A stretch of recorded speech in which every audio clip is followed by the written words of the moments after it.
You've known us for over almost 3 years now.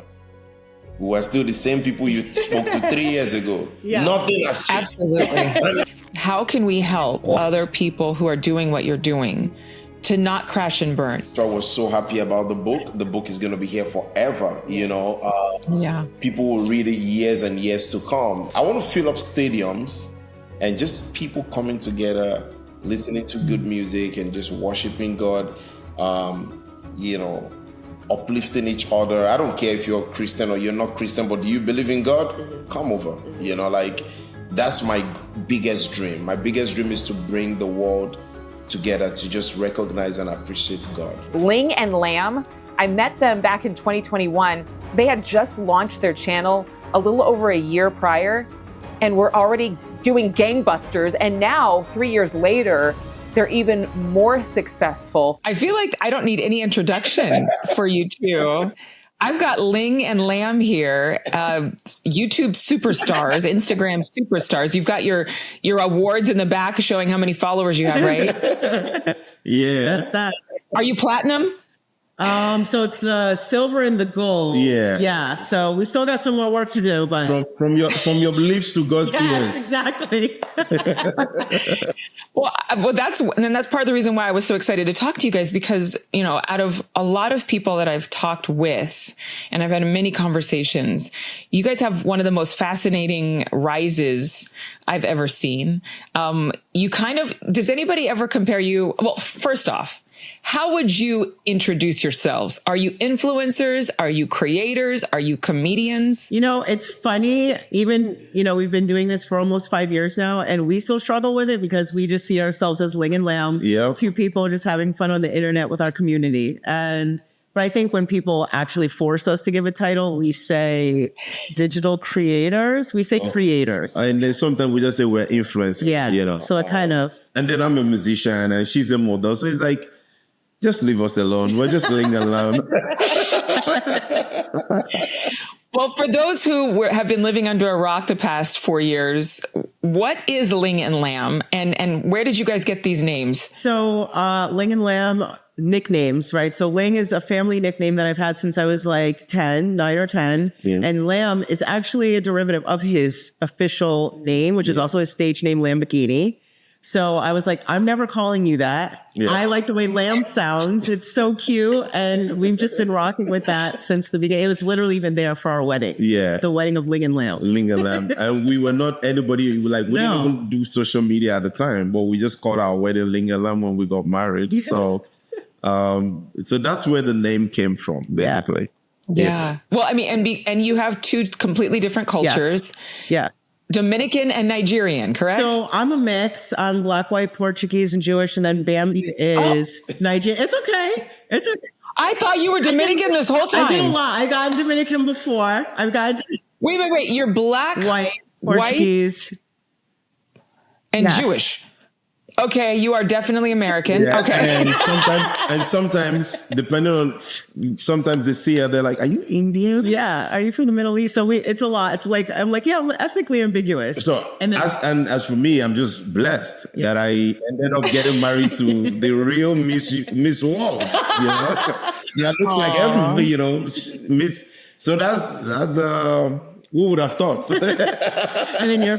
Who would have thought? Yeah, and I'm from Nigeria, and two different ethnicities, even in Nigeria. So Igbo and Yoruba? Yes, Igbo and Yoruba. But that's interesting. Very interesting. But also, my dad's mom is full breed Ghanaian. So wow. Yeah, so it's a lot going on. So you can imagine the cultural clash, because sometimes the Igbo side of me is communicating with her. Sometimes it's the Yoruba side. Sometimes it's just anything, you know, so it's a lot going on.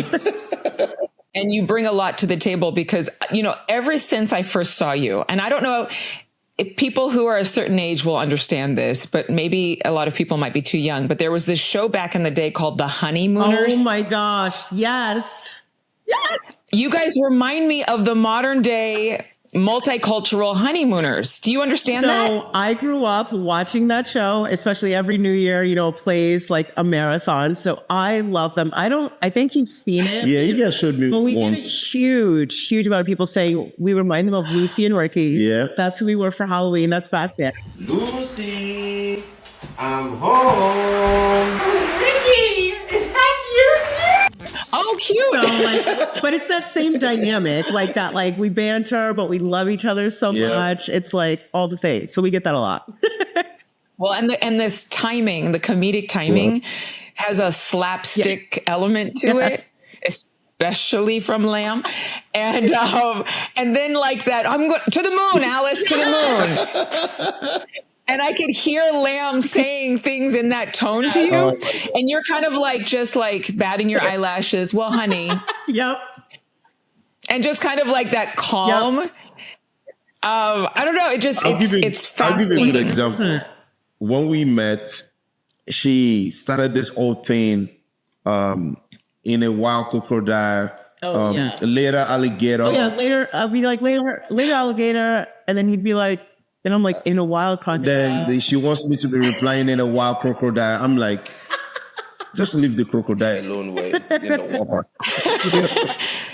Well, she and honestly, Ling often says things that are, more American colloquialisms. And that was kind of, I think, part of the reason why you guys went viral oftentimes, because you were hilariously responding in oblivion. Like you were just like, I don't know what you're talking about. This is not an African statement.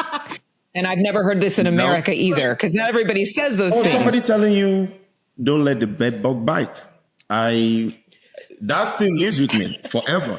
It's like bed bug. I'm like, don't let the bed bug bite. Like, there's no bed bug on my bed, but. Well, and it's just like your natural funny bone, I guess. The food videos, depending on people's stomach for things, either they were like getting hungry while watching them, grossed out a little bit while watching them, while you're sucking on fish bones. Oh my God. This is my fish, this is my fish. You people should not go there and finish it, That's why I don't want to post this one for a very long time. You have to get it right. You become like, if there was an encyclopedia for influencers, I think I just came up with a business idea. Your photo would be next to food. 100%.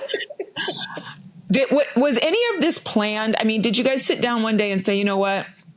I know you want to, this music career is important to you, but I think we really need to be showcasing other parts of your personality, or we both need to like show the world something that isn't out there yet in our authenticity. I mean, did you deliberately start this?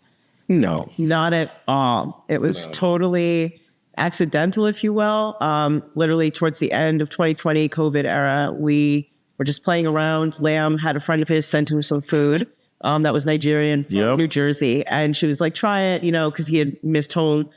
I hadn't eaten it for like over 2 years. Yeah, it's been a while for him. I had just finished working out. I was passing by him while he was making a video trying it to say thank you to her. And he's like, oh, wait, come and try it. Yeah. And I'm like, all right. And so then she started questioning everything. Like, what is this? Like, what is this? Mama? Oh, what is it? What is this jollof rice? Yeah, exactly. I'm like, where's the rice? Where's the spoon? He's like, nope, your hands. This is it. We tried it. We posted it. We had never been on TikTok. We don't know what it is. We woke up the next day and it went viral. And we were from one video. Yeah. And people just started saying, we want to see more. And in all fairness, the food adventure started because I couldn't find my regular food that I was used to. Mm-hmm. So she started introducing me to all kinds of food.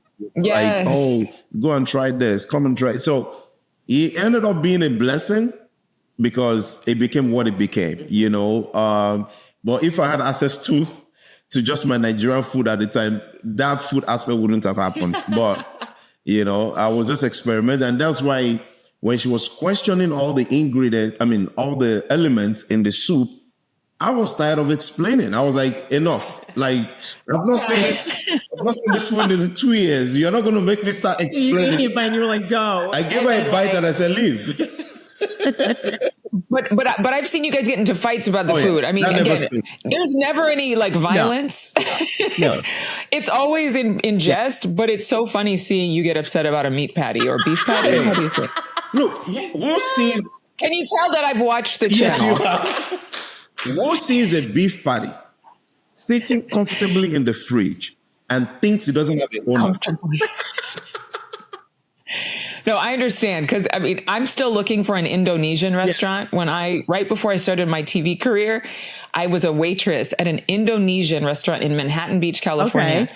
It was some of the best food I've ever had. They closed that restaurant down. I tried to find it, and I was like, man, it is almost. I've not seen an Indonesian restaurant in the United States since then. You're crazy. If you find one, ship it to me like your friend shipped that Nigerian food. No, 100%. Now I'm like, wait. After you do the video. Way out to Indonesia. What? Oh my God. It's very challenging. You can find Malaysian food, Yes. but specifically Indo. Really? Oh, Now you're giving us an assignment. Yeah, I'm gonna like, we're gonna. You will understand the assignment when you taste this peanut sauce. I'm telling you. I love good peanut sauce. Yes. Oh, girl. I make a good one. Between that and then having friends from North Africa, I guess West Africa, Cameroon. Oh, yeah. Cameroonians make very good peanut sauce. Yes. They do. So I mix the African and the Indo together. Oh, wow. What a combination. Something, again, look at you both. It's a good thing to blend. It's a good thing to have many options together. But I wanted to talk to you more about food, because I wanted to talk to you about your faith. One thing I'm noticing is that we're seeing this cultural revolution, so to speak. I mean, more people are being outspoken about their faith. And one of the first videos I ever saw was, Lamb, you rapping or singing about, I think you actually have a song that's out now. Yeah. It's like, this is my best year, or something like that. I'm going to be great. You cannot stop me. You cannot stop me. Stop me. It's very easy. Like, it's catchy, happy music. Yes. But one of the first things I saw was this song about you talking about God and God's blessings. Count your blessings. Life is full of blessings. Thank God for his mercy. We pray. I want to ask you. Life is full of blessings. Thank God for his mercy. We pray. She always does that. It's beautiful. It's beautiful, and it's universal. And it's like, what made you so outspoken about your own faith? And what's been your faith journey? Did you discover faith as a child? Did you find faith when you came to the United States? What has it been like for you? So all my life, I grew up. Literally, I was born in the church, actually. Literally, my mom was praying and she got under labor and they were not able to get her to the hospital on time. So she actually had me in the church. So I grew up, I was in children's choir, drama group. I've always been like, from that foundation of knowing God. But the older I got, we left the church, going to, other things, just exploring the world in general. But I never lost sight of God's hand upon my life. I recognized that every single thing about my journey, from when I was born to wherever I am in my life, I would not be here without God, so I use that as my checkmate. It's my way of putting me in line. And I just want to be like, what would God have me do? I just want to be a good person, stuff like that. So that is how my foundation actually started from, with, my faith and believing in God. We've gone to different churches, different doctrines, but there is only one God, And Ling, what about you? Did you have a strong faith before you met Lamb? Or, was this something that you have discovered along with him? Yeah, so funny. We pretty much have the same story. I've been in church since I was probably like 6 years old. Literally same thing. Choir, youth group, drama club, Sunday school, Monday. We were there all the time. Like, we grew up, like, we were there Wednesdays, Mondays, Fridays. So we both were very much so. We grew up in it. And then, we still, as adults, made that choice to, stay committed to Christ. And that's our foundation, even, in our relationship. In our relationship, yeah. Yeah. You have videos out about your journey and your faith, and I guess there's a conversation about how each one of you prays. Yeah. Can you give us a little sample of what that looks like? What does it look like when Ling and Lamb pray? Well, I personally thought she used to lie, that she knew God, because What?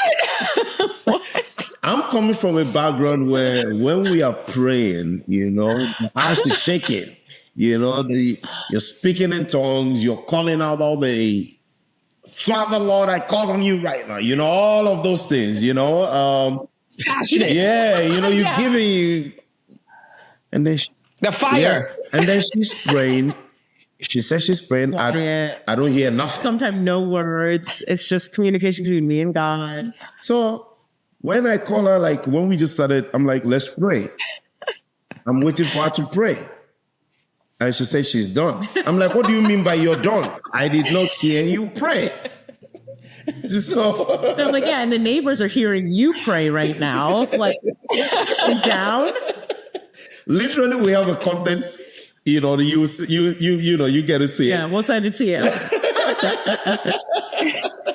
Do you pray together then? Have you guys come like with just like with your joint cultures? Do you have like joint prayer time and you kind of have rubbed off on each other a little bit? So the funny thing is we still, pray separately because I think every person like has their individual prayer life. But of course, as a couple, we definitely come together. But I think it's much more, I feel like maybe I rubbed off on you. Yeah. Because it's much more quiet. Like it's more conversational with God. Yeah. More than a revival. But and that's great too. Like I'm not knocking that. Everybody has their way of how they communicate with God. But I think it's just been more, we hold hands and we just get very passionate together, but it's just different. It's different. Yeah. And I still do my prayer the way I want it, but one thing I've become considerate also is, find a balance. I'm not whispering. Mm-hmm. No. You can still hear me. Oh, yeah.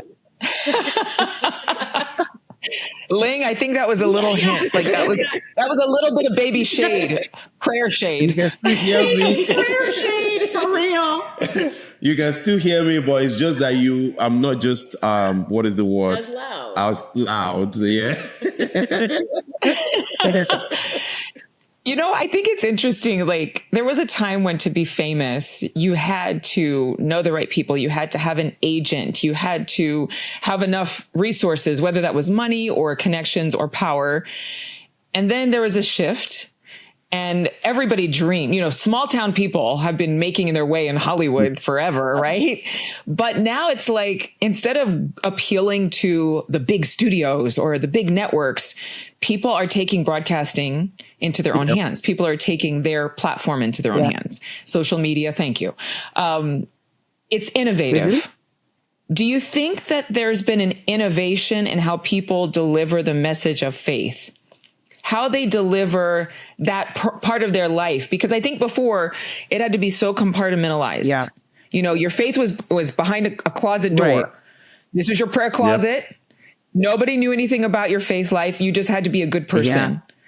But you're, again, seamlessly able to talk about God, able to sing or rap about God, able to give God that due credit for your success.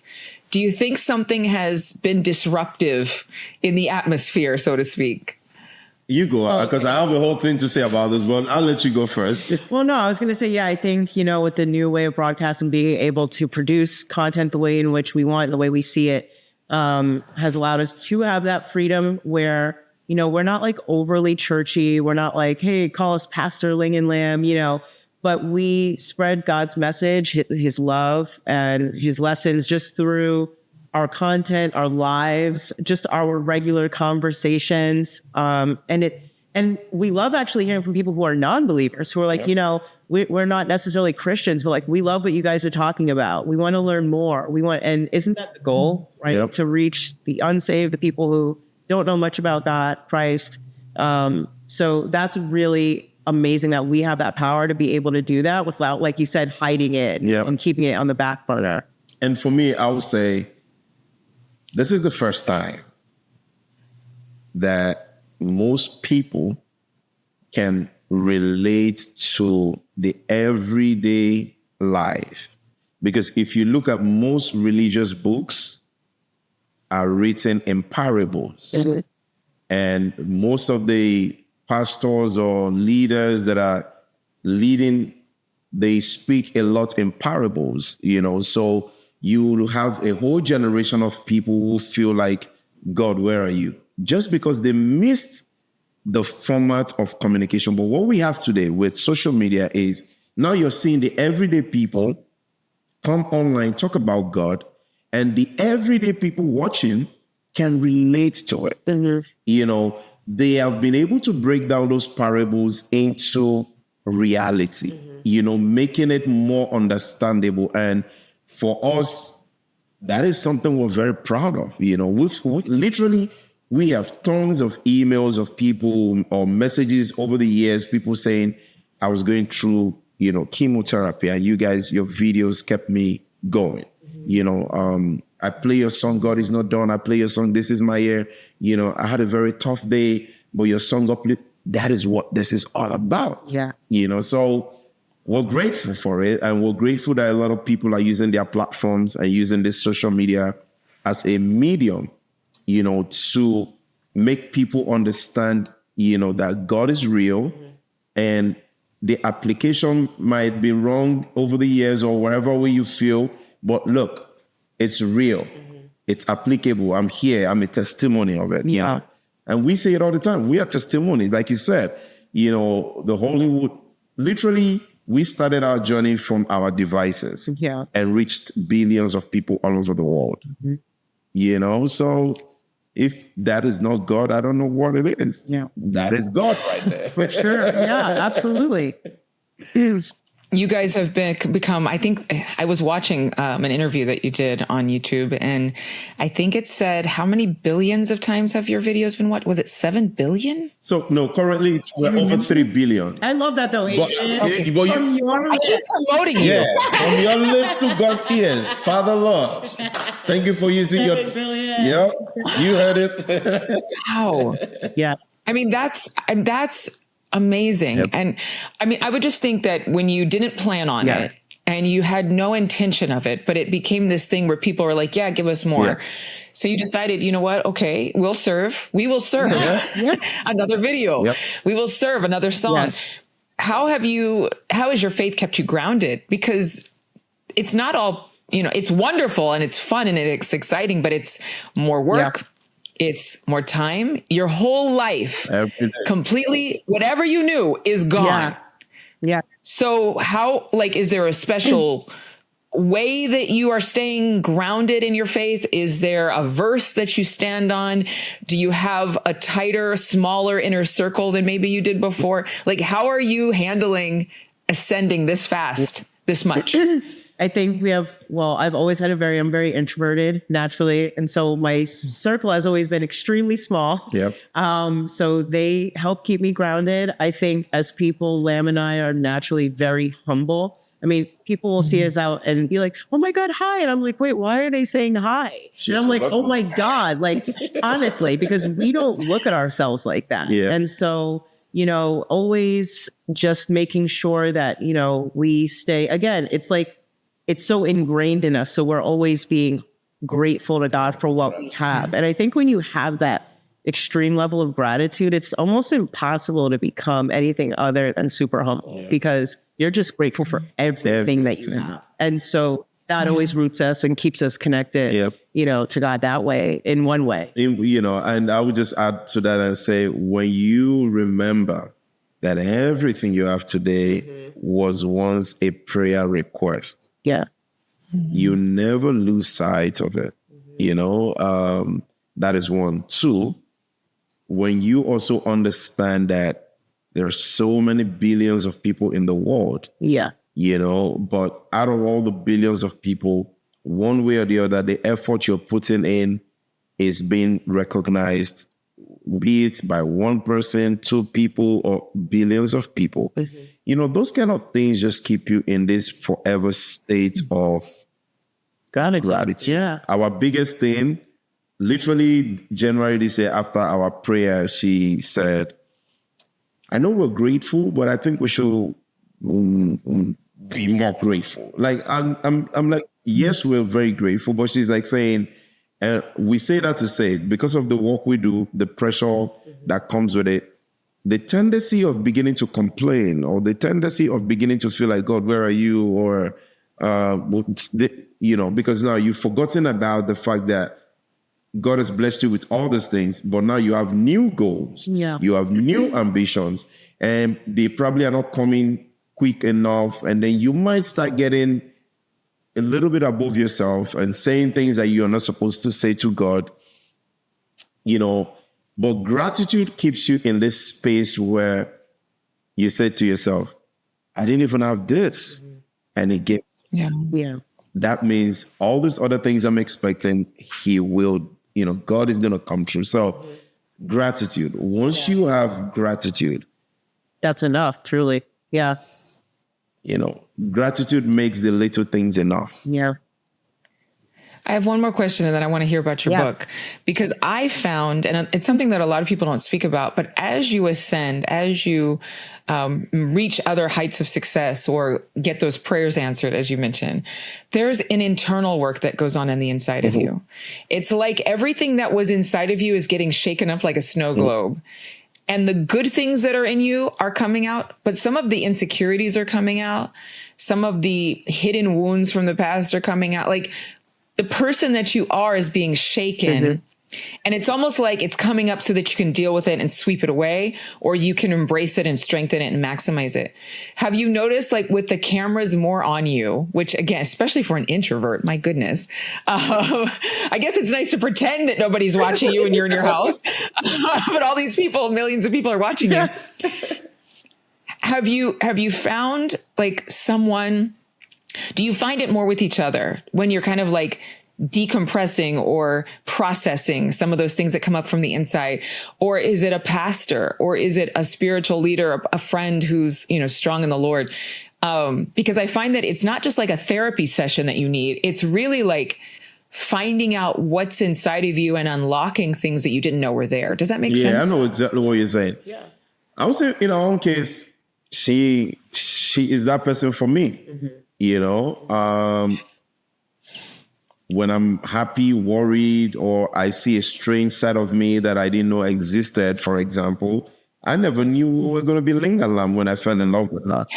I just fell in love with her. I didn't fall in love with Ling, but little did I know there was a lamb inside of me that would become this guy, So it's like the ability to just, trust each other, we are each other's, spiritual guidance, and it's been like that. When we started dating, we used to say, God is the rock of our foundation. Yeah. So the foundation we built our relationship, marriage on, that rock in the foundation is God for us, so. And I think also we both have like 1 to 2 very close people who are also in Christ as well. And so sometimes it's being able to bounce things off of them as well, or just, talk to them. And it is comforting to know that you have a support group, Yeah. But mostly it's like here. Yeah, right here. Yeah. We are the partnership. Yes, exactly. Exactly. Well, and I ask you, and I appreciate your honesty and your response, because I think that, you watch a lot of people become influencers or digital content creators. Yeah. And there's a crash for some of them. I won't say all or most. I don't have the stats, but just like in any field, when you're mega successful, especially if you're successful very quickly, I always like to give people a little something. It's like, how can we help other people who are doing what you're doing to not crash and burn, to not feel that the pressure is so much that they feel this pressure to perform versus enjoying, like you seem to. I mean, you both seem to just enjoy each other so much. And have so much fun. And it's like, man, you want everyone to have that sweet time with the person that they love, with their family, be able to not take things so seriously. And so my hope is that, somebody listening will realize, oh, it's normal that I've seen different sides of my personality come out, or it's normal that I felt a little insecure or unworthy of some of the success sometimes. Would you give any advice to those who maybe are watching who are saying, I'm going down the same path, but I felt a little bit of like, can I handle all of this? Would you give some advice to them right now? Yeah, I would go with, don't worship anything you have. You know, always remember you were before any of those things. You know, before the fame, before the viral video, that person you were. So don't all of a sudden lose sight of who you were before any of those things. That's one thing we both have. You know, we never lied to each other. We kept it real. Never lose your authenticity, because after the camera, after the lights, after all of that viralism, you're going to lay in bed with the real you. Yeah. And you don't want to look at the real you in bed saying, who are you? You know, that would be my greatest advice, because our life is a journey. Different things are going to come to us, the highs and the lows, but never lose who you are. You've known us for over almost 3 years now. We're still the same people you spoke to 3 years ago. Yeah. Nothing has changed. Absolutely. And I promise you, nothing is going to change. Yeah. And I would probably I love that. So I would just add a little thing here, just that, you know, consistency is key. And you have to, you know, really like what you do, because there are absolutely days where we don't want to do anything, you know. It's very fast paced. It's always, how do you one up yourself from the last video, the last thing. So it can really like drive you crazy. So I think as long as, like Lamb said, know who you are, because also the public is going to be the public. You're opening yourself up to the public, their opinions, what they think of you as a person. So really know who you are, like he said, and also be consistent and know that times are going to be hard no matter what the industry is. So, you know, just keep going and believing in yourself and making sure you have that strong support group. Yeah, absolutely. I just find that the most successful people do know who they are. And a lot of people know who they are because of their identity related to God, or their identity in Christ for Christians. People who are so resolved in their spirit, soul, and their mind, will, emotions. Like, it's got to be the whole person, you know, and not just a facade, or not just, okay, let me just gear myself up. Let me turn on for the cameras, right? Like, that can only last so long. You're real. You are putting out this book, Beautiful Foolishness. Is that right? Yes, that is it. This is our book. This is the book. So I'm curious about the title. I think I know.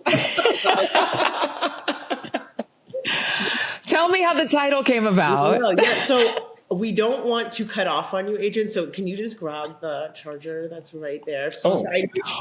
I'm so sorry. I've been in this situation. I'm like watching the notification. I'm like, no. So we're almost done, but yeah, don't die on me. We're charging it now. Okay. We're going to keep this in. We're going to keep this in because this is a real moment. I had this happen so many times during the pandemic when we had to broadcast from home. Oh my God. And be like, no, the charger's all the way across the room. Exactly. And I'm doing a Zoom call. And you see what you just said? We're going to keep this. Yes. This little thing that just happened is everything we've been talking about, keeping it real. Yeah. There are people who are doing what we're doing right now that if this happened, they will freak out. They will lose their mind. But it's okay. It's not stopping the show. Yeah. The show must go on. Exactly. But yes, this is it. This is our book, Beautiful Foolishness. Yes. And like you said, your story. Ascertain where we got the title from, but it's basically just a culmination of what we feel our lives are, which is just this beautiful, crazy, chaotic, cultural clash, amazing party. And so we just felt like the best way to summarize that is Beautiful Fool. It's what we've called what we've done for the last probably 3 years. We've been saying that. And we were like, what better title than that for our first book, and for people who don't know us to learn about us, and then people who know us to be happy, like, oh my God, this is the perfect title for Ling and Lamb. And everybody that's seen the title and the cover, they're like, oh my God, this is you guys. So we are grateful and we're happy that, we didn't go with any other name, because truly what we have is just beautiful. She's so goofy, like, again, you saying that? I'm just saying, you saying that? Thanks. I know. Exactly. She's so goofy. She wants to play. Like, I'm coming from a culture where And I say that to her all the time. Marriage is so serious. I never saw my grandparents hug. I never saw my grandparents kiss. You know, I never seen them being silly. The only time they gossip, maybe I see them gossip. They will gossip pals. But here is this one wants to prank, wants to be goofy, wants to strike a dance in the middle of nowhere, so beautiful foolishness.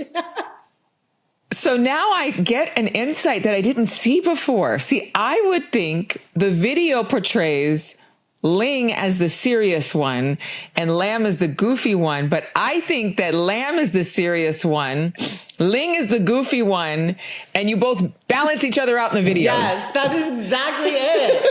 Yes.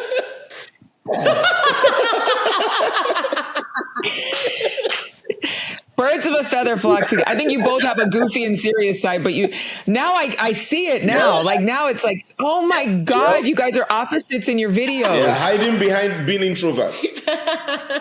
Lamb is like the accountant in the back, like, honey, literally, honey, you need to be more serious about avoiding Neiman Marcus. For real. Literally. Oh my God. 100%. Like Lamb is the one who would be like the first one to like preach at you. Yeah.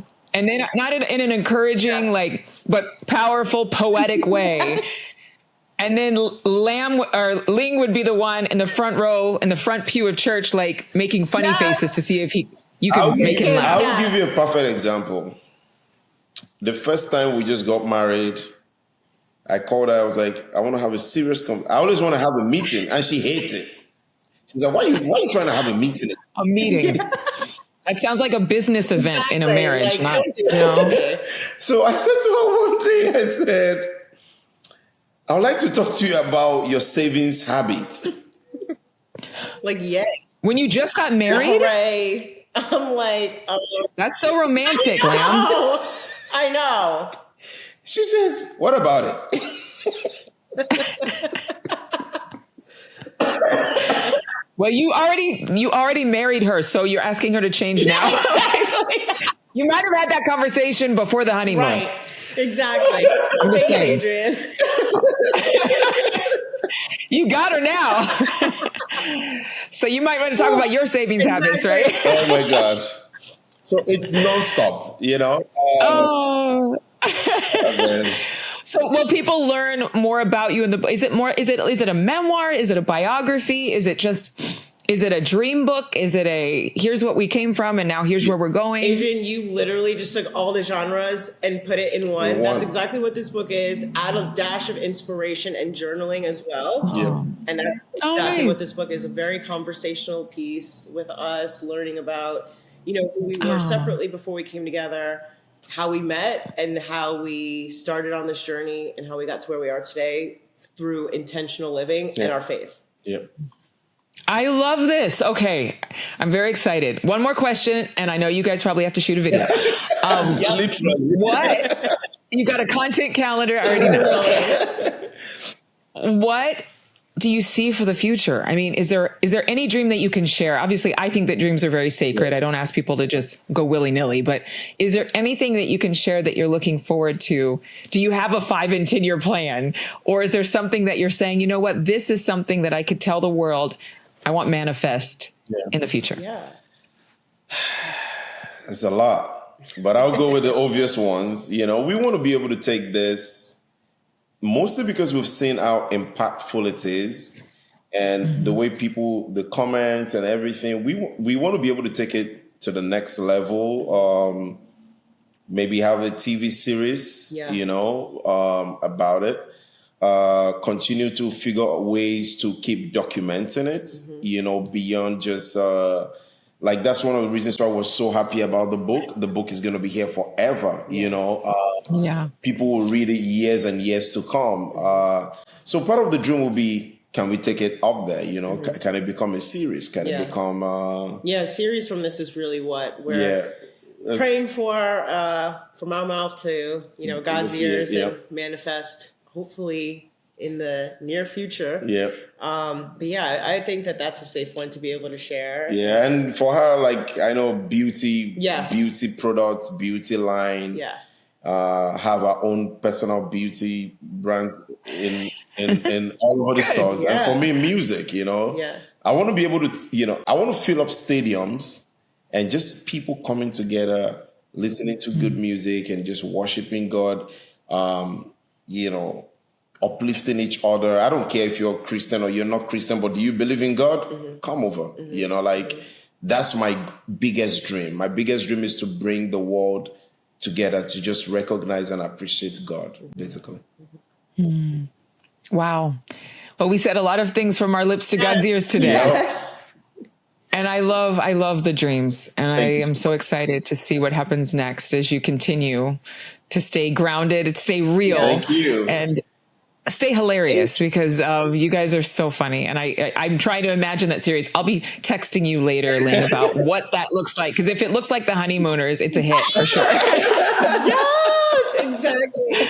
Oh my God. Thank you, Ling and Lamb. God bless you guys. Thank you so much for being with Thank you us. so much. God bless God bless you. And you. your new project. Thank you.